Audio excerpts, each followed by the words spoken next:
Hello everyone, দেখতে পাচ্ছেন আমি হচ্ছে চিকেন ফ্রাই ভিডিওটা ফার্স্টে দিলাম, কারণ হচ্ছে আমি আজকে আমার আম্মুদের বাসার দাওয়াতে যাব। আর ওখানে গিয়ে হচ্ছে আজকে মজার মজার ফ্রাই, তারপর হচ্ছে ফ্রাইড রাইস এগুলি খেয়েছি। তো সব কিছু দেখতে হলে কিন্তু ভিডিওটার সাথেই থাকতে হবে। আমার আম্মুর হাতের এই ফ্রাইড রাইসটা কিন্তু অনেকই মজা হয়। তো আসেন দেখি আম্মুদের বাসায় গিয়ে আজকে আমরা কি করব। আমার ছেলে তো আমার আগেই চলে যাচ্ছে একেবারে র্যাকেট নিয়ে রেডি। আসসালামু আলাইকুম, সবাই কেমন আছেন? আশা করছি যে যেখানে আছেন ভালো আছেন। আমি আলহামদুলিল্লাহ ভালো আছি। তো প্রত্যেক সপ্তাহের মতোই আজকে শুক্রবার দিন হচ্ছে আম্মুদের বাসায় যাচ্ছি। এখন তো আগের মতো বাহিরে যাওয়া হয় না সময়ের কারণে। আর শুক্রবার দিন হচ্ছে নিহানের পাপারও সময় থাকে না, ও হচ্ছে দোকানে থাকে। ওর সময় হচ্ছে মঙ্গলবার দিন, আর মঙ্গলবার দিন হচ্ছে আমাদের বাচ্চাদের পড়ালেখা চালু থাকে, শুক্রবার দিনই বন্ধ থাকে। তো যার কারণে এখন বাহিরেও যাওয়া হচ্ছে না। তো এখন আম্মুদের বাসায় যাচ্ছি। আর কোথায় আর যাবো বলেন? শুধু বাচ্চা কাচ্চাদের নিয়ে হচ্ছে যাওয়ার মতো নিজের মার বাড়িটাই আছে।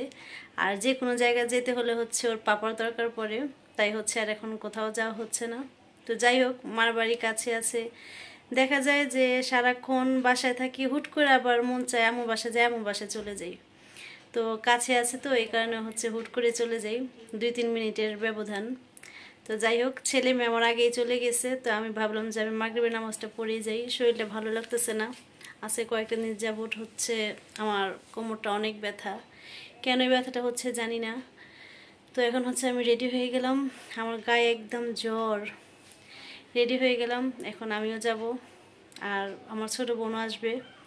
তো ওর বলছে যে ওদের বাসায় মেহমান আসবে, মেহমান চলে যাওয়ার পরও আসবে। তো শুনলাম মেহমান হচ্ছে চলে গিয়েছে। তো এখন গিয়ে দেখি আসছে নাকি আসে নাই, নাকি আমার পরে আসবে। তো চলেন যাওয়া যাক আমাদের বাসায়। ইনার টিনার পরবো না, ভালো লাগতেছে না, কাছাকাছি কোনো রকম পেঁচিয়ে দৌড় দিই। ইনার পড়তে গেলে আবার ঝামেলা লাগে। আর তাছাড়া সারাক্ষণ যখন পরে থাকি না, বা কোথাও যাই বোরকা খুলবো না বা হিজাব খুলবো না, ওই জায়গাগুলোতে হচ্ছে ইনার দরকার পড়ে। এখন তো গিয়ে হচ্ছে বোরকা খুলেই ফেলবো, আর ইনার পড়লে কি আর না পড়লে কি, কোন রকম করে চলে যাই।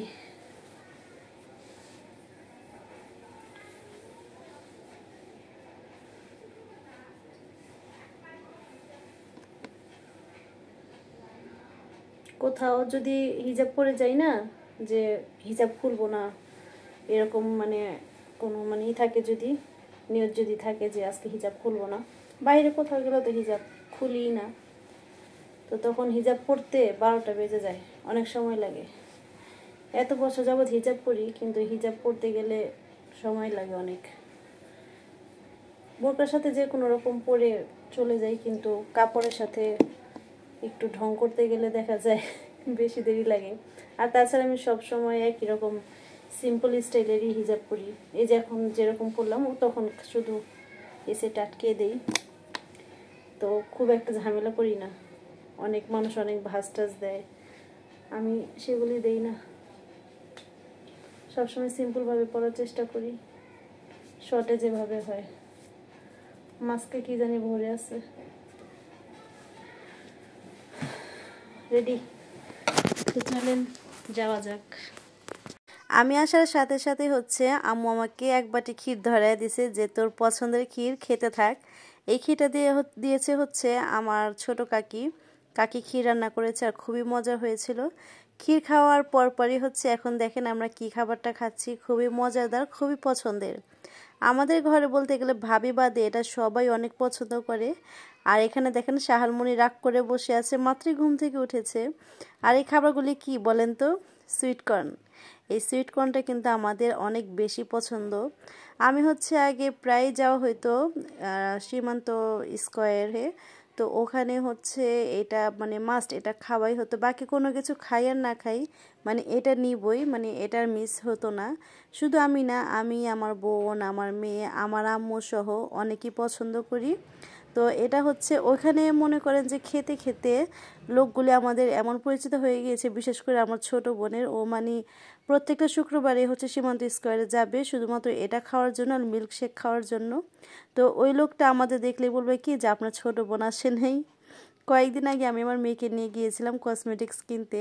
তো ওইখানে হচ্ছে সুইটকর্নটা খেয়েছিলাম। তো ওই লোকটা বলতেছে যে আপনার ছোট বোন আসেনি, মানে সবসময় আসা যাওয়া করতে করতে তাদের সাথে একটা পরিচিতর মতো হয়ে গিয়েছে। আর আমি বলতেছিলাম যে আজকেরটা একেবারে মানে স্পাইসি একটু বেশি আর হচ্ছে সুইটটা একটু কম, সেটাই বলতেছিলাম। আর এই যে আমাদের শাহালমণি তো ভিডিও দেখলে মানে ও লজ্জায় বাঁচে না, মানে ও কী যে মনে করে ভিডিওতে আমি জানি না। ফাইজানমণি আবার সুন্দর মতো হাই বাই দিবে, কিন্তু শাহালমণি খুবই লজ্জা পায়। আর এখানে দেখেন আমার দুষ্ট ছেলের কাণ্ড। ও হচ্ছে ওর পাপার সাথে র্যাকেট খেলার জন্য চলে গিয়েছিল পার্কেটে, ওখান থেকে এখন আসলো। মানে বুঝলাম না যে শীত আসছে না আসছে, আর ও হচ্ছে র্যাকেট খেলার জন্য এত অস্থির যে শীতের মধ্যে এটা খেলতেই হবে। তো বাসায় তো যাই, আজকে ওর নানু বাসায় গিয়ে হচ্ছে বাদ দেয়নি। তো এখন হচ্ছে আমরা টুকটাক নাস্তা পানি খাওয়া দাওয়া করলাম, তারপর আরও একটা নাস্তা বাকি আছে, সেটা এখন আপনারা দেখবেন। তার আগে হচ্ছে আমার আম্মু ফ্রাই ভাজা শুরু করে দিয়েছে, যেহেতু ফ্রাইটা ভাজতে হবে, চিংড়ি মাছ ভাজবে, তো অনেক একটা সময়ের ব্যাপার। আবার আমার ছোটো বোনের হাজব্যান্ড চলে আসবে, আমরাও বাসায় চলে যাব, তাই হচ্ছে খুব তাড়াতাড়ি ভাজাটা শুরু করে দিয়েছে। আর বললাম না যে আমাদের আরও একটা নাস্তা খাওয়া বাকি আছে, এই যে আমাদের স্বাদের মুড়ি ভর্তা। আমার ভাইয়ের হাতের মুড়ি ভর্তাটা আমরা এত পছন্দ করি যে কি আর বলবো। আমার ভাইয়ের হাতের মুড়ি ভর্তাটা বাসায় এমন কেউ নেই যে পছন্দ না করে। ও হচ্ছে অনেক বেশি মশলা দিয়ে, বেশি করে লেবু দিয়ে আর ঝাল দিয়ে হচ্ছে মুড়ি ভর্তাটা বানায়। তো ওর হাতের এই মুড়ি ভর্তাটা খুবই স্বাদের হয়। আগে হচ্ছে আমার আব্বুর হাতেরটাও খুব সবাই পছন্দ করতো, আব্বুর পরে হচ্ছে এখন ভাইয়ের হাতেরটা আমরা সবাই খুবই পছন্দ করি। তাই যখন আমরা সবাই একসাথে হই, ভাইয়ার কাছে এই আবদারটাই করি যে আমরা মুড়ি ভর্তা খাবো, যখন আর কি ভাইয়া বাসায় থাকে। আর প্রায় সময় ভাইয়া তো বাসায় থাকে না, ও হচ্ছে কাজকর্মে ব্যস্ত থাকে। তো আজকে যেহেতু বাসায় আছে, তো আমরা এখন সবাই মুড়ি ভর্তা খাওয়ার সিদ্ধান্তটা নিয়েছি। এখানে ফ্রাইটাও ভাজা শেষ পর্যায়ে। আর এখানে এই দুজনে খুনসুটি তো আছেই। আর আমাদের ফাইজান মনিটা মানে শীত আসলে ওর এত ঠান্ডা লাগে, মানে ও কোনো খাবারই খেতে চায় না, সারা সারা দিন না খেয়ে থাকে। মানে একটা বাচ্চা যে কীভাবে এত পরিবর্তন হয়ে যায় জানি না। মানে ও যে এত সুন্দর স্বাস্থ্য ছিল ছোটোবেলায়, আর এখন কি থেকে যে কি হয়ে গিয়েছে একমাত্র না খাওয়ার কারণে। আর ফাইজান খাচ্ছে, আমাদের শাহালমণি বসে বসে দেখতেছে। যাই হোক, এখানে হচ্ছে আমরা আজকে খাওয়ার ভিডিও করতেছি, কারণ প্রায় সময় দেখা যায় সবাই একসাথে হইলে গল্পটা একটু বেশি করি, তো খুব একটা ভিডিও করা হয় না। এখন হচ্ছে এই যে আমরা চলে যাব, এই জন্য হচ্ছে খাওয়ার সময়টাই মনে পড়ে যে ভিডিও করি। তো যাই হোক, রাইসটা খাচ্ছি, আমার ছোট বোনও চলে যাবে, ওর হাজব্যান্ড আসছে, ওদের সাথে আমিও খেয়ে নিচ্ছি। আমার ছেলে মেয়ের খাওয়া অলরেডি শেষ। আর নেহানে পাপা আসছিল, ও হচ্ছে কী যেন খেয়ে আসছে, ওর পেট খুবই ভরা, ও খাবে না। এখানে আমাদের খাওয়া দাওয়ার পর হচ্ছে আমার আব্বু আসছে, আমাদের সাথে আব্বুর খাওয়া হয় নাই, আব্বু হচ্ছে পরে খাবে। এখন এই যে আমার ছোটো বোনের সাথে আমরাও বের হয়ে যাচ্ছি, একই পথেই যাব। আমি হচ্ছে এলাকায় রয়ে যাবো, আর বোন হচ্ছে চলে যাবে রিক্সা দিয়ে। তো যাই হোক, এখানে ফাইজানের কাছ থেকে হচ্ছে বের হয়ে বিদায় নিচ্ছিলাম। তো আম্মুদের বাসায় হচ্ছে আমাদের ভিডিওটা আজকে এই পর্যন্তই ছিল, খুব ছোট্ট একটা মিনি ব্লগ ছিল। সবাই বলবেন যে সবাই কেমন আছেন আর ভিডিওটা কেমন লেগেছে, কে কোথা থেকে দেখছেন। তো আজকে ভিডিওটা এখানেই শেষ করছি, সবাইকে